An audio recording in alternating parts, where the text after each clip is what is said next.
we but mirror the world. All the tendencies present in the outer world are to be found within us. If we change ourselves, the tendencies in the world will also change. This paraphrased quote from Mahatma Gandhi is the basis of the program you are about to hear. I'm Daedalian, and this is Shining Stars, a program dedicated to searching out and bringing attention to individuals and organizations that are fostering positive change within our community and within our world.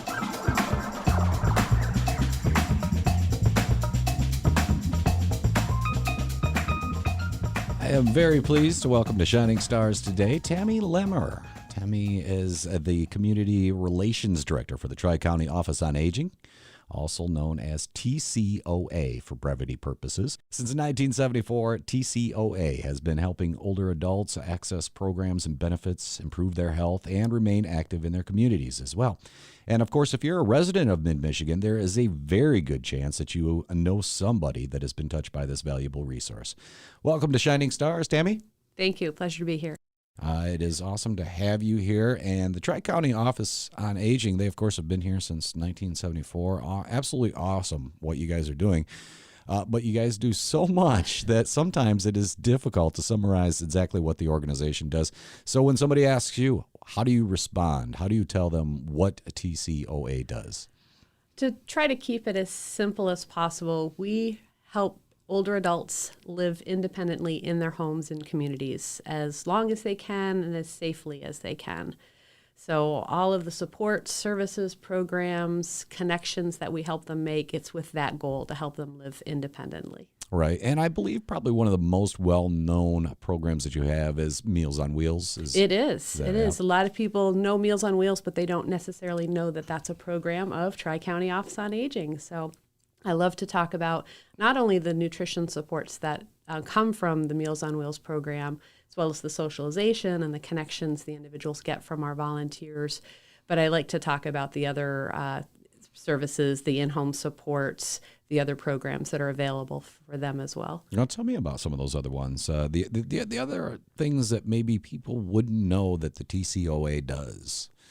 I think one thing we try to talk about is our supports for caregivers. Mm-hmm. Caregiving is or can be a stressful endeavor. It's time-consuming. It can be emotionally and physically draining. So we exist to help that caregiver as well. The focus is on keeping that older adult healthy and safe, but the role of the caregiver is very important in that. If that caregiver is getting burned out or doesn't have the resources they need to keep themselves healthy and safe, then that could impact the care that the older adult is giving. So that's a great thing I like to talk about as well, that it's not just the focus on that person who's age 60 or older, but it's the people in their family, in their networks who are working to support them as well. Very good. It makes sense. I can see how that would be an exhausting task, especially if you're trying to keep up with work and everything else that you've got to do. And maybe you've got kids or whatever else that you've got to take care of. What do you love most about TCOA and what it does? Gosh, there's so many things. I think at the core, as a service organization, it's really about meeting people where they are, understanding what their specific needs are and their specific circumstances.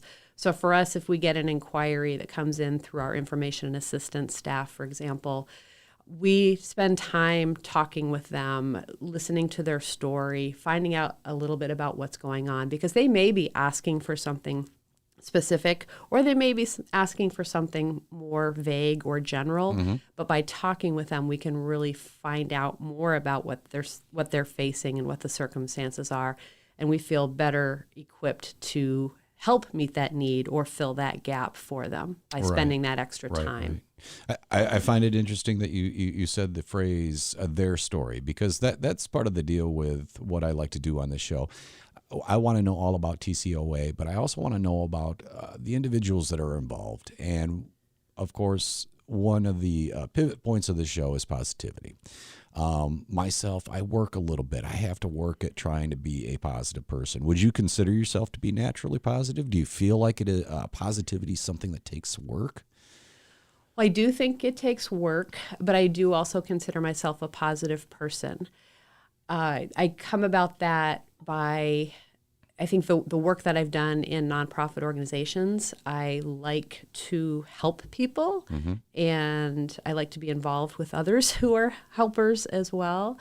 And knowing, not that it's about me, but knowing that I am contributing to something good in the world, that I'm making a situation better for a person, I think that keeps me positive. And it gives me an opportunity to reflect on the benefits I've had, growing up, or the experiences that I've had. So when you first started working, I mean, has nonprofit always kind of been your, even beyond TCOA, has it always been a part of it? It has. You? My professional career started pretty much right out of college, and started very basic, being a receptionist for a small nonprofit, and I expanded and eventually started working for 2 different Girl Scout councils, not here in Michigan, but where I lived briefly in both Washington, D.C. and Boston, Massachusetts. And so I guess you could say I started with youth and children, and then I moved into working with domestic and sexual violence survivors, and advocacy, training, prevention. And now I'm working with older adults. So I kind of joke, I've covered the whole lifespan. every single one. Exactly. Okay. You are a resident of the Mid-Michigan area, which means, of course, you're familiar with Lansing Community College. Do you have any kids or anything like that have been a part of our community here at LCC? As a matter of fact, my oldest son, Nick, participated in the theater program here. And to this day, he still participates. He's actually a stage manager at a show for Riverwalk this week, but he's done some LCC shows. Really, really proud of him, and really happy for the connections he's made and the mentoring he received from the program here. That is wonderful. And Riverwalk, absolutely wonderful community theater. Are they considered community theater? They are, yes. yeah. Community theater group. And that is great to hear that he's doing some positive change here in the Lansing area and doing his part. And speaking of positive change, I always like to ask people, what is your specific definition of positive change? And do you feel like that TCOA falls within that definition? I think TCOA definitely falls into my definition of positive change, because I look at that as, what can we as individuals and what can we do collectively to make a difference in the world? And it kind of goes back to my reference before regarding, personal story, personal circumstances. We've all been on a path. No one path is the same. And if we can play a part in smoothing that path a little bit, or taking away some of the barriers that an individual faces, or maybe a family, or maybe a community, that's positive change to me. I would agree with that. That's an excellent definition. And yeah, I could see where TCOA definitely falls into that line of thinking. If somebody wanted to get involved with TCOA, could they do that as a volunteer? Absolutely. We have a number of volunteer opportunities. The 2 that are we have the most opportunities with the Meals on Wheels program. Of course, those are volunteer drivers who deliver anywhere from once a month to perhaps once a week or more, delivering hot meals to older adults who face nutritional barriers in some way. We also have a core of volunteers who are, we call them friendly reassurance callers. Okay. So they are literally making phone calls to older adults or other members of the community that we're working with to check in on them, to be a social connection. It's not necessarily, it's not a wellness call officially, but health and mental health is a wellness issue. So knowing that someone's going to be calling you can provide a sense of reassurance. And there are some friendships that can develop. There's a camaraderie for sure that develops.